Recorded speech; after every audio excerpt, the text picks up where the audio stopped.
Hi, and welcome to Military Illumination. We're a podcast where we illuminate the truth behind the military recruiting practices, their benefits, and everything else that they try to hide from a person when they're considering enlistment. Uh, they're not really hiding it; they're just not sharing the truth about it. And remember, the military whole process is to get people to join the military at all cost. This is episode 10, and I'm stumbling through, but bear with me. Up to this point, we've been talking a minute about some heavy subjects regarding the military, the four main things that a person should be aware of before they join. And I call them the nasty four. That's the Ferris Doctrine, the courts, and how they view military and military service members, the congressional leaders, on how they protect the injustices that's in the military, and of course, JAG, the Judge Advocate General, which is the muscle which inflicts the pain upon soldiers in the military, and basically they're the enforcers. Those are the four nasties that you really need to know about before you can join. At least what's going to help it'll do for you is that you'll help you make an informed decision. So episode 10 through 19, we're going to be discussing and talking about some of the benefits that are offered to the military, and we're going to illuminate the truth behind them so that you'll know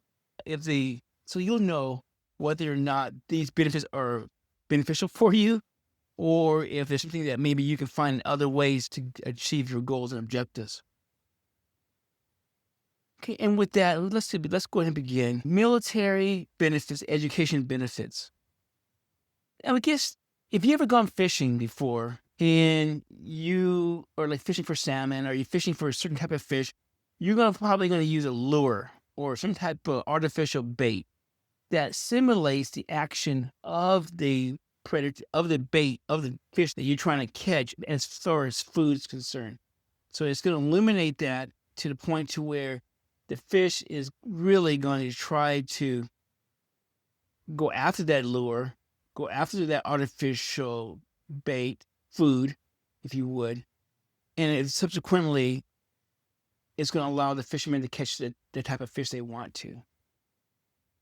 So in the military, that lure is the education of benefits. It looks like a good deal. On paper, it sounds like a good deal, right? When it's explained to you, it sounds like everything a person wants. But in actuality, there's probably better options for a person. And in reality, it's probably not as good as the military make it sound.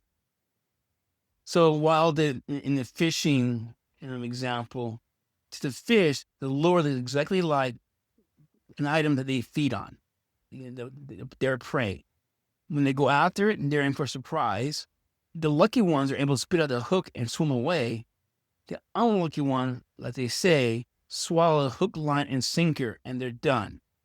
Okay, they're going to be somebody fishing chips.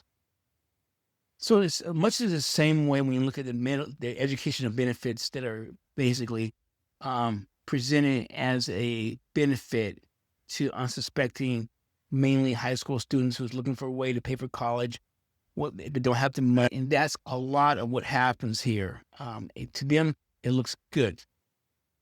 So the recruiting is the bait that military uses to lure really good young people into the military. A lot of times there are high school kids who's looking for a way to pay for college, or maybe someone who's out of college looking for a way to pay for college. But what you have to look at here is this. What you want to really understand is that what you're being offered is bait. Pure and simple, it's bait. Right? And the only way you know it's bait is if you test it, okay? You've been around, and you have goals and dreams, right? That's your test. That's your testing for it.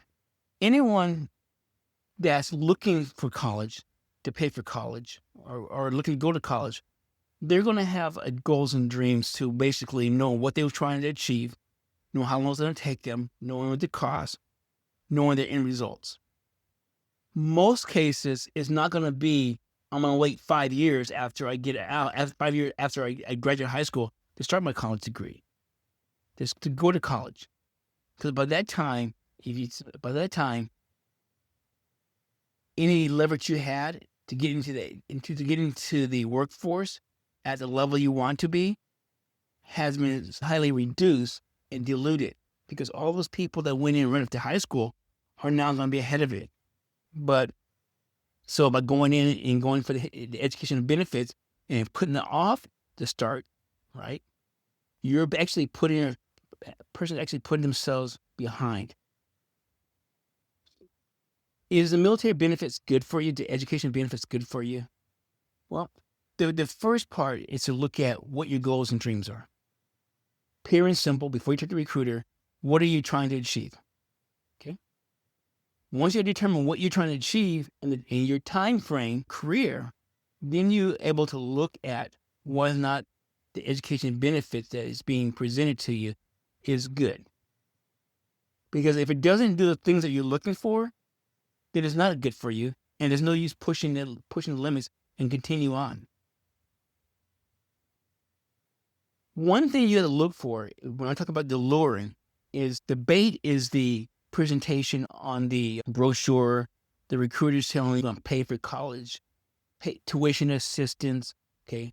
All that is just eye candy. It's to say, okay, I'm going to get this. No problem. Yes, sign me up. But when you look at the fine print, the actual print, and then also the actual evidence, non-print evidence, right? Then you're going to be able to determine or not whether this is actually a good thing for you. Two things. First of all, consider this. There's a lot of student athletes out there that put their bodies through pain and subject to a lot of extreme training for a scholarship, a full ride scholarship. They're putting the work in up front. The long hours, affecting their craft. Not only the athletics, right? There's also scholarships for education, for academics. We're talking about 4.0 students. Student athletes who have to have a 3.0 or higher, or a certain number of on their SATs or the other scholastic exams. Okay. Now, think about that. SATs, right? Or any other similar type of academic, I don't know how you say the academic testing that their schools are basing their admissions on. Okay.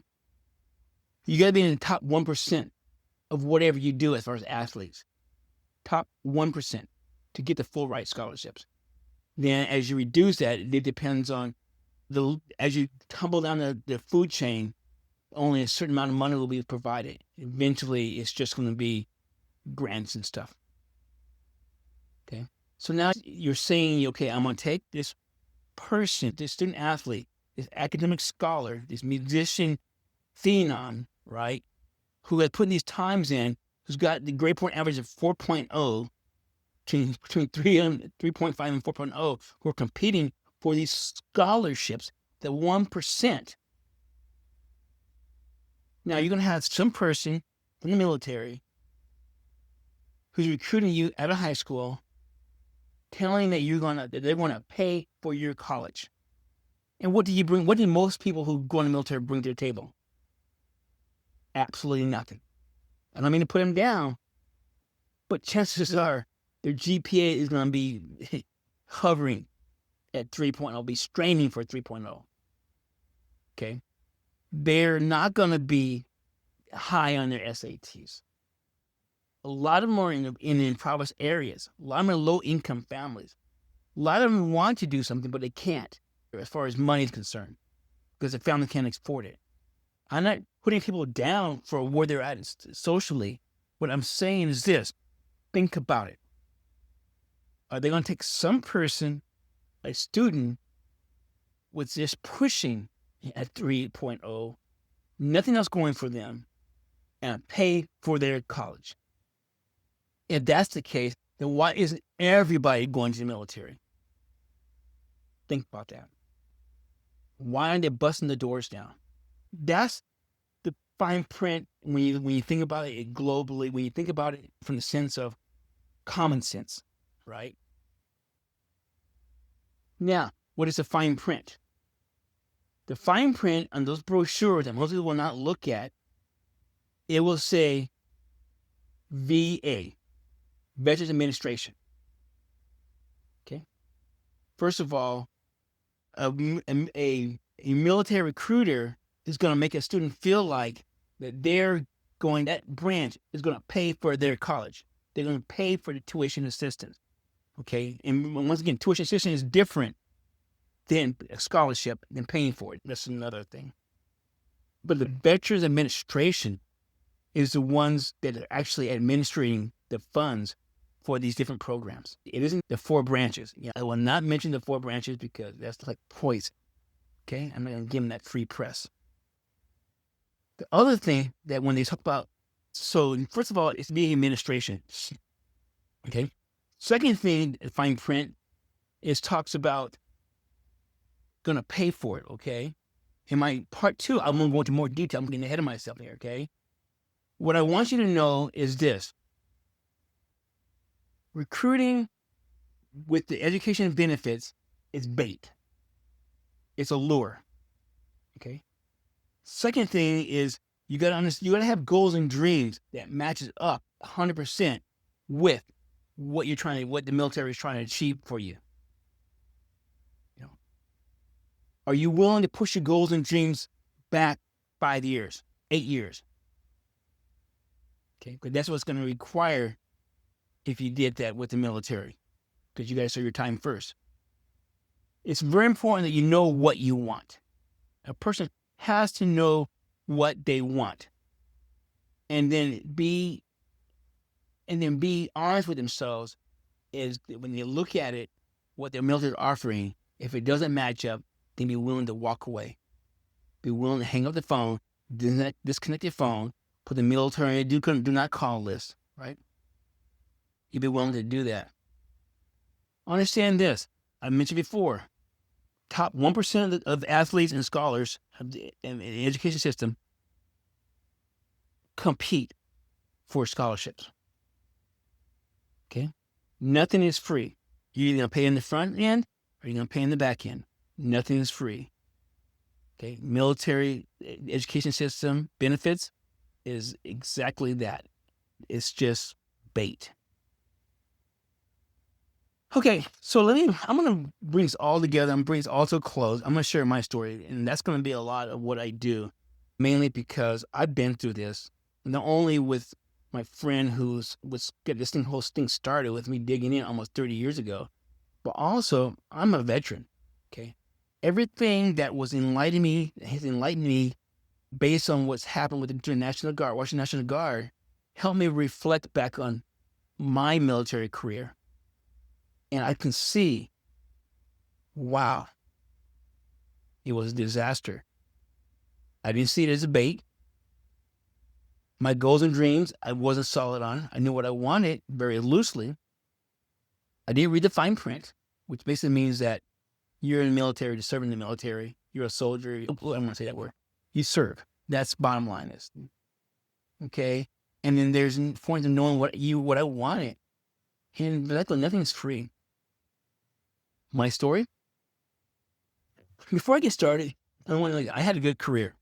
It wasn't until the tail end that I started seeing the light. And I started saying, oh my goodness, this is worse than I even thought it was going to be. And I was a non-commissioned officer. I was E6, about 9 years in. But anyways, I went to the recruiter. My whole goal was, I come from a poor family. My dad was in the Navy, so with 10 brothers and sisters, we're poor. Our Christmases and Thanksgiving came in boxes. And he was a sailor. He served. We were on food stamps, whatever. I know he said, I ain't even having so many kids. And I said, then you're a sailor. You're going to come back and be horny anyways. But anyways, I went to the recruiter. I think the first thing would say is that I was trying to avoid a test. I was working at Burger King late night, 1, 2 o'clock in the morning. Come back. We're supposed to have a test that day in San Diego. And I was so tired. And they said if anyone would go take the ASVAB test, they would They wouldn't have to worry about the testing, whatever. So that was like a win situation. I always knew that, and that's how they got me connected to the system. I always knew I wanted to go to college.